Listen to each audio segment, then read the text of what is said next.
দুর্নীতি যে হয়েছে আজকে একেবারে স্পষ্টতা স্বীকার করে নিচ্ছেন রাজ্যের পুরমন্ত্রী ফিরহাদ হাকিম, এবং যেহেতু স্বীকার করে নিচ্ছেন অতীতের কথা স্মরণ করিয়ে দিয়ে ফিরহাদ হাকিমকে খোঁচা দিতে ছাড়েননি কুণাল ঘোষ। দেখুন একবার। আমরা তৃণমূল কংগ্রেস একটা সংসার, কিছু মানুষ নিশ্চিতভাবে করাপশনে জড়িয়ে পড়েছে। দুর্নীতিতে তৃণমূলের একাংশ জড়িত, প্রতিষ্ঠা দিবসের মঞ্চ থেকে স্বীকার করে নিলেন ফিরহাদ হাকিম। নিয়োগ দুর্নীতির মামলায় ইডির হাতে গ্রেফতার হয়েছেন প্রাক্তন শিক্ষামন্ত্রী পার্থ চট্টোপাধ্যায়। একই মামলায় জেলে রয়েছেন তৃণমূল বিধায়ক মানিক ভট্টাচার্য এবং জীবন কৃষ্ণ সাহা। রেশন দুর্নীতির মামলায় গ্রেফতার হয়ে জেলে রয়েছেন বনমন্ত্রী জ্যোতিপ্রিয় মল্লিক। গরু পাচার মামলায় তিহার জেলে বন্দী তৃণমূল নেতা অনুব্রত মণ্ডল। দুর্নীতির মামলায় শাসক দলের একগুচ্ছ নেতার গ্রেফতারি নিয়ে বিরোধীরা যখন সরব, তখন তৃণমূলের প্রতিষ্ঠা দিবসের মঞ্চ থেকে বিস্ফোরক মন্তব্য করলেন ফিরহাদ হাকিম, যার বাড়িতেও নিয়োগ দুর্নীতির মামলায় সিবিআই অভিযান চালিয়েছে। যেদিন চাকরি দিয়ে পয়সা নেওয়ার মতন ঘৃণ্য কাজ করব, তার থেকে মায়ের মাংস কেটে খাওয়া অনেক বেশি ভালো বলে আমি মনে করি। এটা পাপ। আমরা এই ধরনের অনুশোচনামূলক স্তোক বাক্য আর শুনতে চাই না, বা প্রায়শ্চিত্তমূলক বাক্য আর শুনতে চাই না। আমরা জানতে চাইছি যে নিয়োগটা কবে হবে, এই ঘোষণাটা দ্রুত করা হোক এবং নোটিশের মাধ্যমে আমাদের দ্রুত স্কুলে ফেরানোর ব্যবস্থা করা হোক। যারা যারা দুর্নীতি করেছে উনি জানেন, 2 জন হোক আর 10 জন হোক, আর 200 জন হোক আর 2000 জন হোক, তাদের তালিকা দিন, মুখ্যমন্ত্রীকে বলুন যে যারা বেআইনি তাদের চাকরি থেকে খারিজ করুক, যারা টাকা নিয়েছে তাদের জেলে পড়ুক। পার্থ চট্টোপাধ্যায় গ্রেফতারির আগে নিয়োগ দুর্নীতির দায় নিয়ে এই ফিরহাদ হাকিমের সঙ্গে বাকযুদ্ধে জড়িয়েছিলেন কুণাল ঘোষ। যে ধরনের কেলেঙ্কারির অভিযোগগুলো আসছে ওগুলো একটু প্রাপ্ত ওষুধ জমা দেয় না। এটা যেহেতু প্রশাসনিক বিষয়, এটা ঠিক দলের বিষয় নয়, ফলে এটা আমি বলতে পারবো না। পার্থদা একদিক থেকে তৎকালীন শিক্ষামন্ত্রী, অন্যদিক থেকে দলের মহাসচিব। কারোর কোনো প্রশ্ন থাকলে এই বিষয়ে পার্থদার কাছে গেলে পার্থদা ডিটেলটা বলতে পারবেন, হয়তো উনি জানবেন, আমি তো জানবো না। পার্থদার ক্যাবিনেটে আমিও মন্ত্রী, যদি কোনো জায়গায় হয় তাহলে ততটা দায়িত্ব পার্থদা, ততটা দায়িত্ব আমারও। এটা একটা কালেকটিভ পরিবার আমাদের, এটা আমরা কারোর কাছে কারোর দায় ঠেলতে পারি না। ক্যাবিনেটের মেম্বার কুণাল নয়। প্রায় 2 বছর পর ফিরহাদ হাকিম যখন দুর্নীতির সঙ্গে দলের একাংশের যোগ মেনে নিচ্ছেন, তখন পুরনো প্রসঙ্গ মনে করিয়ে খোঁচা দিতে ছাড়েননি কুণাল ঘোষ। সেদিনকে আমাকে কটাক্ষ করতে, আমাকে খোঁচা দিতে কেউ বাদ দেননি। আজকে তো আমরা নিশ্চয়ই ক্ষমা চাইছি, ঠিক, তখন বাধা দেননি কেন?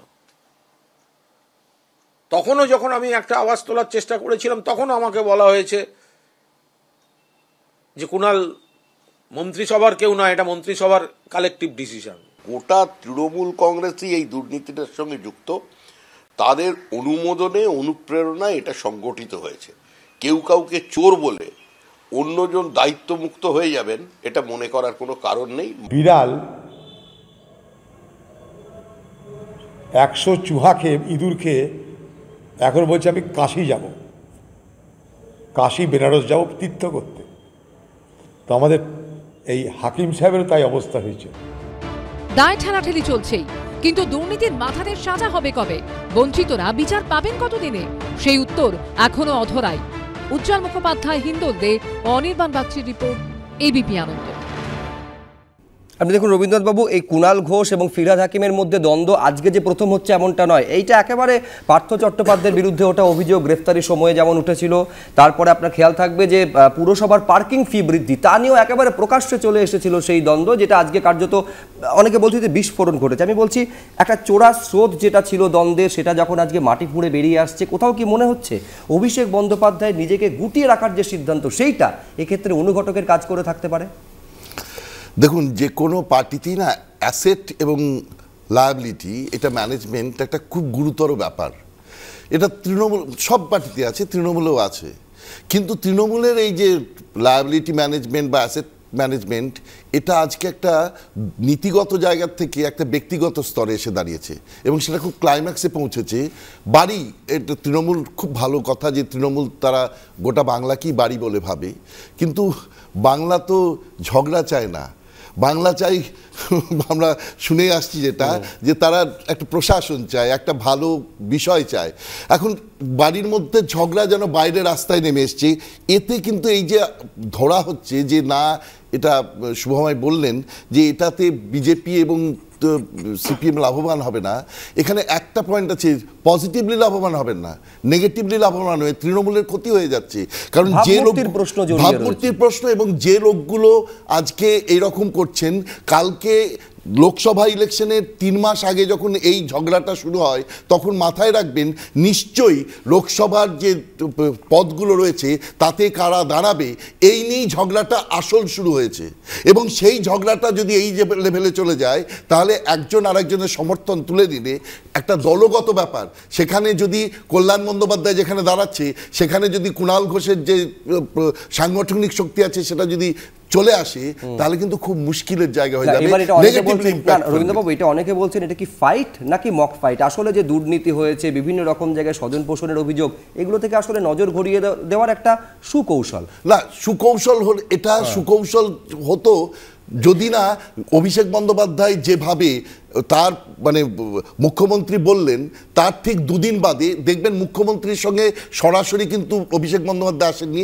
একবার মুখ্যমন্ত্রী 27শে নভেম্বর বলার পরে উনি 2 দিন বাদে উনি আবার ওনার যে নীতিগত প্রশ্ন যেটা বয়স নিয়ে এবং দুর্নীতি নিয়ে সেটা বলেছিলেন। কিন্তু এটা এমন একটা জায়গায় গেছে, এটা কোনো আভ্যন্তরীণ কাঠামো দিয়ে এটা সমস্যার সমাধান নেই। যেটা আজকে অভিষেক বন্দ্যোপাধ্যায় করেছেন এটাই ঠিক কথা, সেটা আমি গতকালও চ্যানেলে বলেছি। ট্রাস্ট বাড়ানোর দরকার। কোনো একটা জায়গায় মমতা বন্দ্যোপাধ্যায়ের মনে হয়েছে যে এই অভিষেক বন্দ্যোপাধ্যায় তার ক্ষমতার দখলদারিতে হস্তক্ষেপ করছেন এবং যতক্ষণ পর্যন্ত এই বিশ্বাসটা তার ফিরে না আসবে ততক্ষণ দুজনের যে গোষ্ঠী এবং গোষ্ঠীকে ঘিরে যে সমর্থক, এদের দ্বন্দ্বটা, ফাটলটা আরও চওড়া হবে এবং সেটা যদি বেড়ে যায় তাহলে এটা আড়াআড়িভাবে বিভাজন হবে। আজকে সেই প্রচেষ্টাটা শুরু হয়েছে যেখানে অভিষেক বন্দ্যোপাধ্যায় তার বাড়িতে গেছে। একেবারে এই যে 2 ঘন্টার বৈঠকে সেই ফাটলটা মেরামত করা গেল কিনা সেটা তো আর কিছু সময়ের পরে বা কয়েকদিনের মধ্যে হয়তো পরিষ্কার হতে পারে। শুভময় কিছু বলতে চাইছেন? আমি রবীন্দ্রনাথ বাবুর বক্তব্য একটু কমপ্লিমেন্টই করি। সেটা হচ্ছে উনি যে ট্রাস্টের কথাটা বলছেন, মানে তৃণমূল কংগ্রেস যে ধরনের দল সেখানে তো সত্যি মূলত এটা কর্মসূচি ভিত্তিক, একেবারে দক্ষিণপন্থী বা একেবারে বামপন্থী দলগুলোর মতন নয়।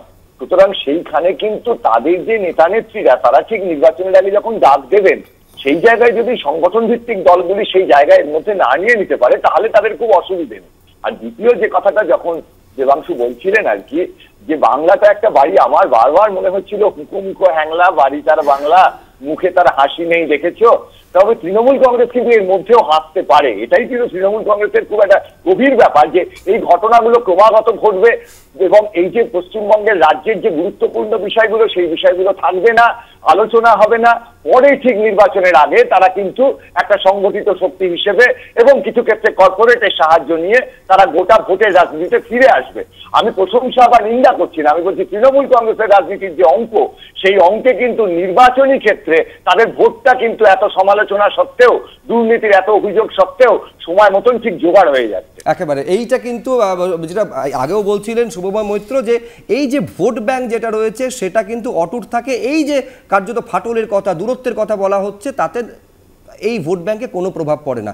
আমি এইখানে একবার নিশ্চয়ই দেবাংশু অনেকক্ষণ থেকে হাত তুলেছে, উত্তর দেবে, কিন্তু তার আগে একবার দেখাতে চাইবো দর্শকদের যে শুভেন্দু অধিকারী বিরুদ্ধে একেবারে ভীষণ আক্রমণাত্মক শোনা যায় প্রায় প্রতিদিন কুণাল ঘোষকে। কিন্তু কুণাল ঘোষ আক্রমণাত্মক হলেও যারা সামনের সারির নেতারা যারা রয়েছেন, একটা অংশ যারা মন্ত্রী পদ রয়েছেন, কুণাল ঘোষের কথা অনুযায়ী যারা দলের থেকে সমস্ত রকম সুযোগ সুবিধা নিচ্ছেন, তারা কেন সোচ্চার হচ্ছেন না? অর্থাৎ কোথাও না কোথাও শুভেন্দু অধিকারীকে আক্রমণের প্রশ্নে তারা কোট আনকোট নরম কেন, এই প্রশ্ন আজকে তুলেছেন কুণাল ঘোষ।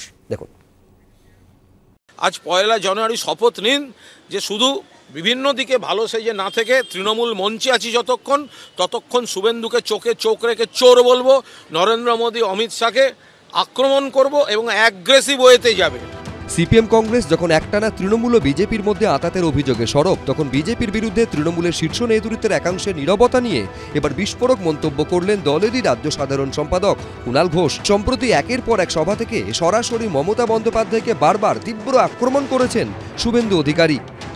গেছিলেন আপনি ন্যাশনাল লাইব্রেরিতে, যখন আমাদের নেতা বলছে জ্যোতিপ্রিয় মল্লিক জেলে, কেষ্টমণ্ডল জেলে, আমাদের পার্থ চ্যাটার্জি, মোটা পার্থ, সবান্ধবী জেলে, তখন আপনারা বলছিলেন কিছু একটা নিজ থেকে, তাই তো? নেতা বলল যারা জেলে আছে তাদের নাম বলেছি, যারা জেলে যাবে তাদের নাম তো বলিনি। अरे समझदार का तो इशारा ही काफी है। चोर धरो, चोर धरो। এই প্রেক্ষাপটে সিনিয়র নেতারা কেন শুভেন্দু অধিকারীকে সরাসরি আক্রমণ করেন না, নরেন্দ্র মোদী অমিত শাহকে খোলাখুলি নিশানা করেন না, সেই প্রশ্নই এবার তুললেন কুণাল ঘোষ। কয়েকজন সিনিয়র তাদের বক্তৃতায় শুভেন্দুকে চোর শোনা যায় না, বিজেপিকে খুলেআম আক্রমণ, অমিত শাহ নরেন্দ্র মোদীকে খুলেআম আক্রমণ তারা করেন না। শুভেন্দু চোর, শুভেন্দু জালিয়াত, শুভেন্দুকে অ্যারেস্ট করা উচিত। অমিত শাহর বিরুদ্ধে খুনের মামলা ছিল, নরেন্দ্র মোদী মিথ্যাচার করছেন এবং শুভেন্দু যে যে ভাষায় মমতা দি আর অভিষেককে অ্যাটাক করছে, কেন এইসব নেতাদের বক্তৃতায় সেগুলো শুনতে পাওয়া যায় না? আজকে প্রতিষ্ঠা বার্ষিকীতে তারা আগে শপথ নিন। শুভেন্দুকে গালিগালাজ করার অর্থ একটাই হলো, শুভেন্দুর অস্তিত্ব, শুভেন্দুর ব্যক্তিত্ব, শুভেন্দুর প্রতিষ্ঠা, শুভেন্দুর গ্রহণযোগ্যতা, শুভেন্দুর জনপ্রিয়তায় তৃণমূল আতঙ্ক গেছে। সামনেই লোকসভা ভোট, তার আগে কুণালের পরপর অভিযোগের জবাব কে কিভাবে দেয় এখন সেটাই দেখার। উজ্জ্বল মুখোপাধ্যায়, দীপক ঘোষ, এবিপি আনন্দ।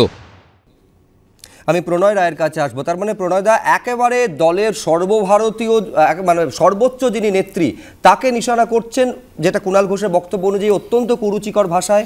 অভিষেক বন্দ্যোপাধ্যায়কে নিশানা করছেন, তারপরেও তৃণমূলের সামনের সারির নেতাদের একটা অংশ, মন্ত্রীদের একটা অংশ, তারা কার্যত নরম মনোভাব, সেইভাবে আক্রমণের ঝাঁজ তারা তুলছেন না। দেখুন, দুটো কারণ হতে পারে প্রণয় দা। এক হচ্ছে শুভেন্দু অধিকারীকে তারা উপেক্ষা করছেন, অথবা দুই হচ্ছে শুভেন্দু অধিকারী বা বিজেপির শীর্ষ নেতৃত্বের সঙ্গে তারা টাচে রয়েছেন। কোনটা? দেখুন, কুণাল ঘোষ যখন দলের সর্বোচ্চ নেতৃত্বকে যে ভাষায় আক্রমণ করেছিলেন, তখনও তৃণমূল কংগ্রেসের অন্য নেতারা সেই ভাষায় তৃণমূল নেত্রীকে সম্বোধন করেননি। সেই জন্য কুণাল ঘোষের কথার খুব বেশি গুরুত্ব দেওয়ার কোনো দরকার আছে বলে আমি মনে করি না। তার কারণ কুণাল ঘোষ জানেই তৃণমূল কংগ্রেস দলে, কুণাল ঘোষ আজকে জানেই যে এটাই তৃণমূল কংগ্রেস। কিন্তু রবীন্দ্রনাথ বাবু একটু আগে যে কথাটা বললেন, সেখানে একটা কথা আমাকে বলতে হবে। দেখুন, আমার যেটা মনে হয়, মমতা ব্যানার্জি আর অভিষেক ব্যানার্জির মধ্যে কোনো রকম কোনো মিসআন্ডারস্ট্যান্ডিং নেই। তার কারণ আজকে মমতা ব্যানার্জি না চাইলে অভিষেক ব্যানার্জি এত তাড়াতাড়ি তার তৈরি করা দলের সাধারণ সম্পাদক হতে পারতেন না। দ্বন্দ্বটা যেখানে, সেই দ্বন্দ্বটা হচ্ছে যারা মমতা ব্যানার্জিকে সামনে রেখে ছবি রেখে চুরি করছিল, অভিষেক ব্যানার্জি আসার পরে অভিষেক ব্যানার্জির ছবি রেখে যারা নতুন টেকনোলজি দিয়ে চুরি করার চেষ্টা করছে, দ্বন্দ্বটা তাদের মধ্যে। ওই দুজনের মধ্যে কোনো দ্বন্দ্ব নেই, কারণ কোম্পানিটা তো খুলেই রেখেছে ব্যানার্জি পরিবারের স্বার্থের জন্য। সেই জন্য ব্যানার্জি পরিবারের স্বার্থের জন্য নিচু লেভেলে যারা কর্মচারী, সেই কর্মচারীদের লড়াই, এবং এই লড়াইও বেশি দিন চলবে না। তার কারণ এটা একটা কালেকটিভ ইন্টারেস্ট আছে। মমতা ব্যানার্জি, অভিষেক ব্যানার্জি, তাদের কালেকটিভ ইন্টারেস্ট আছে, তাদের পারিবারিক ইন্টারেস্ট আছে, কিন্তু ভুগতে হচ্ছে পশ্চিমবঙ্গের মানুষকে। এইটা হচ্ছে দুর্ভাগ্য। দ্বিতীয় আরেকটা কথা আমি বলবো, আজকে ফিরহাদ হাকিম প্রকাশ্য জনসভায় যে ভাষায় মা সম্পর্কে বলেছেন, এটা বাঙালির সংস্কৃতি না। যে উদাহরণ তিনি দিয়েছেন, সেই উদাহরণটা আমি রিপিট করছি না, কিন্তু আমার মনে হয় এটা তৃণমূল কংগ্রেসের সংস্কৃতি। মাকে, আমরা আমাদের মাকে উনি যেভাবে বলেছেন, সেটাই হয়তো তৃণমূল কংগ্রেস ভাবে। এটা সবচেয়ে বেশি ক্ষতি হচ্ছে পশ্চিমবঙ্গের মানুষের, পশ্চিমবঙ্গের সংস্কৃতি। মোটামুটি আধা ঘন্টা ধরে হাত তুলে আমার কোনোই ব্যথা গেছে, একটু বলতে দেবেন? অনেকগুলো পয়েন্ট আছে। প্রথম কথা হচ্ছে, হ্যাঁ, বাংলা সংস্কৃতি তো নয় ঠিকই, তো বাংলা সংস্কৃতি কি একটু আগে যেটা আমরা টিভিতে দেখলাম, একজন চিৎকার করে বলছেন মোটা পার্থ, কারো শরীরের গঠন নিয়ে ব্যঙ্গ করা, এটা কি বাংলা সংস্কৃতি? তা আমরা তো পাল্টা বলতে পারি যে এই মোটা আমি থোৎকা পেটুক বঙ্গে এসে খায়, ভোটে হেরে তারপরে বাড়ি চলে যায়। আমরা বলছি না তো, কারো শারীরিক গঠন নিয়ে যে শুভেন্দুবাবু বললেন, বাংলার রাজনীতি প্রণয় দা স্বীকার করে না। কাকে বলেছিল? নাম বলুন, নাম বলুন, নাম বলুন। নাম নিয়েছিল, কারণ নাম নিয়েছিল? নেয়নি তো, নেয়নি তো। এখানে শুভেন্দু অধিকারী নাম নিয়ে বলেছেন একজন রাজনৈতিক নেতা, উনি হয়তো এখন আমাদের দলে নেই। দাদা, আচ্ছা দাদা, আপনার সময় আপনি বলবেন, আপনাদের সময় বলি হাত তুলে রেখেছি, তুমি একটু হাত তুলে রাখো, আমি বলছি। এখন বিষয়টা হচ্ছে, একটা কথা আমার ইন্টারেস্টিং লেগেছে এখানে।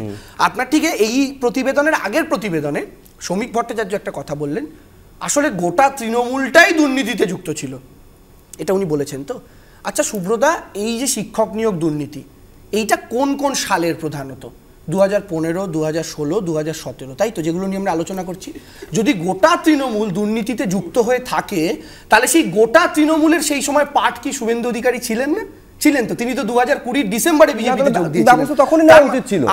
আমি বলি 2020 সালে বলছেন ব্যবস্থা নেওয়া উচিত ছিল। তোমার দলের একাধিক মন্ত্রী পদ আলো করে বসেছিলেন, তো তোমরা ব্যবস্থা দেবে না। আলোটা তো ওই জন্য আমরা নিভিয়ে দিয়েছি, বুঝতে পারছেন না? আমরা আলোটা তো ওই জন্য নিভিয়ে দিয়েছি, আর নিভিয়ে দিয়েছি বলেই আমি বলছি সৌগত রায়কে শুভেন্দু অধিকারীর সঙ্গে অনেকে বলেন যে মানভঞ্জনের জন্য নাকি পাঠানো হয়েছিল। হ্যাঁ, তারপরেও তো তিনি যে জায়গাগুলো তিনি যে জায়গাগুলো পর্যবেক্ষক ছিলেন, তিনি যে দায়িত্বে ছিলেন, সেগুলো তো অনেক না ছাড়েন, তার জন্য তৃণমূলের তরফে চেষ্টা কম করা হয়নি। না, এই চেষ্টাটা আমি তো এটাই আপনাকে বলতে চাইছি, এটা একটা কার্টেসি আমাদের তরফ থেকে। যে যাওয়ার, যে ছেলে সংসার ছেড়ে যাওয়ার, সে সংসার ছেড়ে যাবে। ছেলে যদি উচ্ছন্নে যায় কিছু করার নেই, কিন্তু আমার কথা দাদা প্লিজ, আমি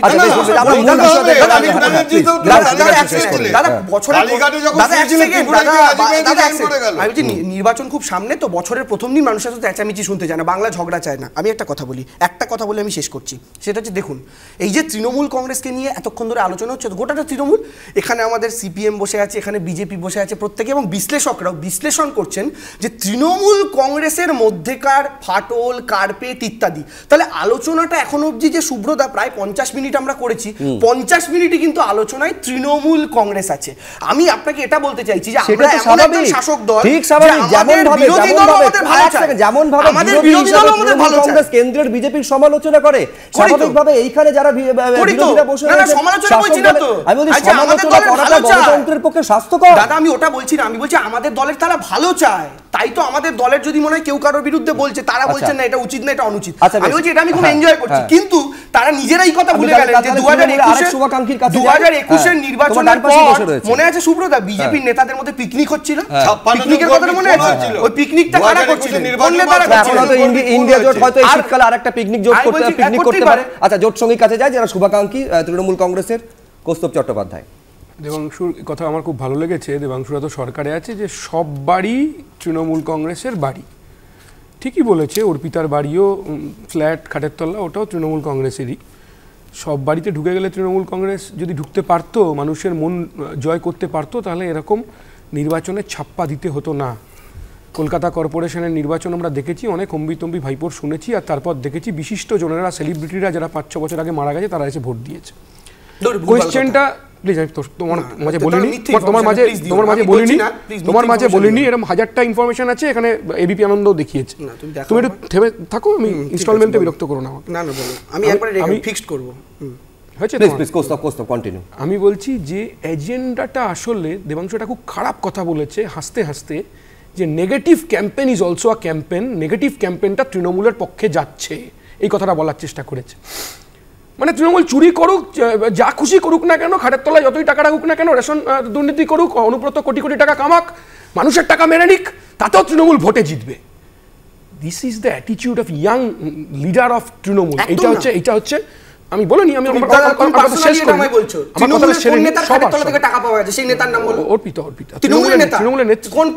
অনেক জায়গায় বক্তৃতা করছে, তৃণমূলের পদ লাগে না, তৃণমূলের 2টো পদ, পিসি ভাই, তৃণমূলের 2টো পদ, পিসি আর ভাই, কোনো পদ নেই, তুমিও কোনো পদে নেই ভাই, আমায় বলে নিতে দাও।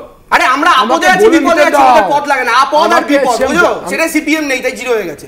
তুমি তৃণমূলের কোন পদে অর্পিতা আছে প্লিজ এটা বলো।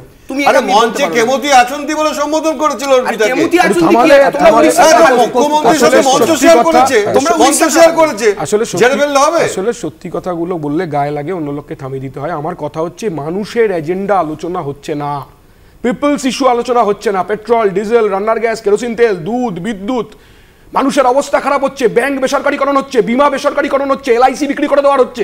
একদল গীতা পাঠ করবে, একদল চণ্ডী পাঠ করবে, একদল রাম মন্দির করবে, আরেকদল জগন্নাথের মন্দির করবে, সহজ পাঠ উঠে যাবে, স্কুল বেসরকারীকরণ হয়ে যাবে।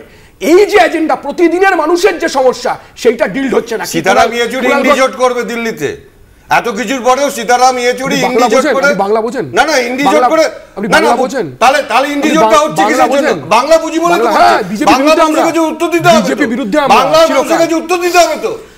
আমরা বিজেপির বিরুদ্ধে আমরা আরে আপনি তো বেলে আছেন আপনার নেতৃত্বে পুরোপুরি বাংলার গণ্ডি ছাড়িয়ে একেবারে ন্যাশনাল পার্সপেক্টিভে পৌঁছানোর আগে আমি দর্শকদের পরবর্তী প্রতিবেদন রাখতে চাইবো।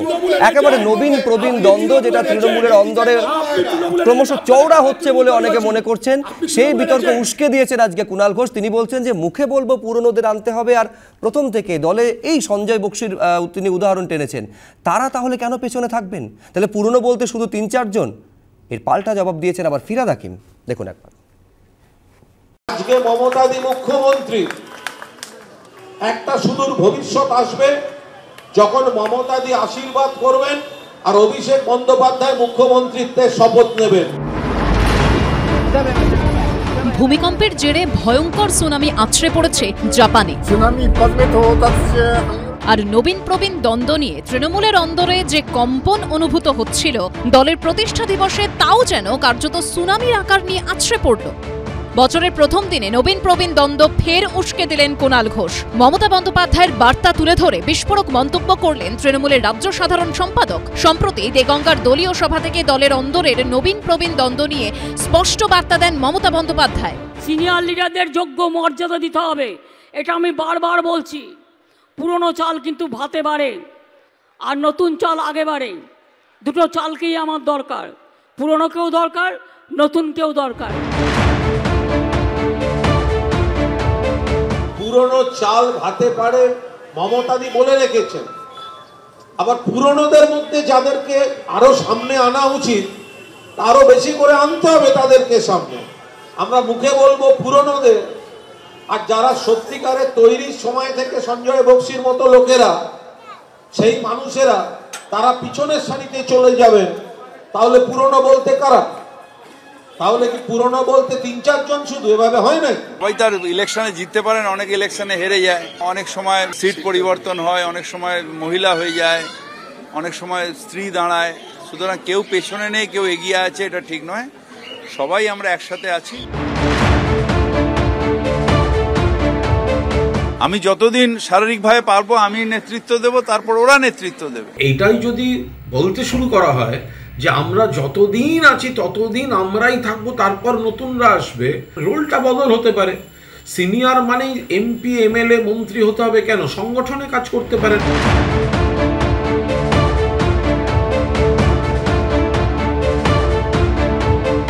মুসল পর্ব শুরু হয়ে গেছে টিএমসির। প্রতিষ্ঠা দিবস থেকেই ধ্বংসের বাজনা বেজে গেছে। এতদিন যে মামাটি মানুষের পুজো চলছিল না, তার বিসর্জন হচ্ছে। যত পুরনো মূর্তি আছে শুরু হয়ে গেছে, সুব্রত দাকে দিয়ে বোধহয় শুরু হবে বিসর্জন। সব মিলিয়ে তৃণমূলের অন্দরে যে দ্বন্দ্ব প্রকট হয়েছে তা নেতৃত্ব কিভাবে সামাল দেয় এখন সেটাই দেখার। উজ্জ্বল মুখোপাধ্যায়, অনির্বাণ বিশ্বাস ও দীপক ঘোষের রিপোর্ট, এবিপি আনন্দ। আপনার নিশ্চয়ই রবীন্দ্রনাথবাবু মনে আছে যে পুরসভা নির্বাচনের সময় তৃণমূলের তরফে 2টো প্রার্থী তালিকা বেরিয়েছিল এবং সেই প্রার্থী তালিকায় কাদের অগ্রাধিকার থাকবে তা নিয়ে রাজ্যের বিভিন্ন জায়গায় একেবারে তুলকালাম পরিস্থিতি তৈরি হয়েছিল। আমার প্রশ্ন হচ্ছে, এই যে নবীন প্রবীণ দ্বন্দ্বটা এখন যে জায়গায় যাচ্ছে এবং ক্রমশ পুঞ্জীভূত হচ্ছে, কোথাও কি মনে হচ্ছে যে সেই রকম কোনো পরিস্থিতি এই লোকসভা নির্বাচনে প্রার্থী তালিকা ঘোষণার সময় হতে পারে, যেখানে কোথাও দেখা যাবে যে ভারী বেশি দেখাচ্ছে নবীনদের ভার বেশি, কোথাও দেখাচ্ছে প্রবীণদের ভার বেশি? এরকম কোনো সম্ভাবনা দেখে কি গোটা বিষয়টা এগোচ্ছে না? কলকাতা কর্পোরেশন ইলেকশনের সময় আলটিমেটলি আইপ্যাক যে লিস্ট দিয়েছিল সেটা বাতিল হয়ে গিয়ে মমতা বন্দ্যোপাধ্যায় যে লিস্ট দিলেন সেটাই শেষ পর্যন্ত গৃহীত হলো।